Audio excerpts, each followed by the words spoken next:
সাধারণ নাগরিক হিসেবে বলবো, মহিলা হিসেবে বলবো, মেয়ে হিসেবে বলবো, মা হিসেবে বলবো, আমি স্ত্রী হিসেবে বলবো, কন্যা হিসেবে বলবো যে এই নারকীয় অত্যাচার যেটা আমাদের উপর চলছে সেটা বন্ধ হোক, এবং সেটা কিভাবে বন্ধ হবে সেই রকমই একটা আইন আনা হোক যেখানে সবাই স্তব্ধ হয়ে যাবে যে এটা একেবারে এটা অত্যন্ত মানে একটা মানে আমাদের উঠিয়ে নিয়ে যাওয়া। যদি কেউ বলে যে আমাদের নাইট করবো না আমরা এবং মেয়েরা নাইট ডিউটি করবো না, তার মানে কি আমরা তো হার স্বীকার করে নিচ্ছিলাম, আমরা হার মেনে নিচ্ছি পুরুষদের কাছে। এটা কখনোই সম্ভব না।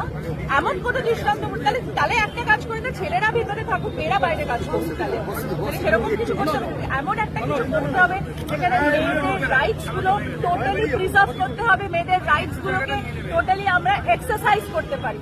এটা গণতান্ত্রিক দেশ এবং আমাদের অধিকার আছে আমাদের রাইটস গুলোকে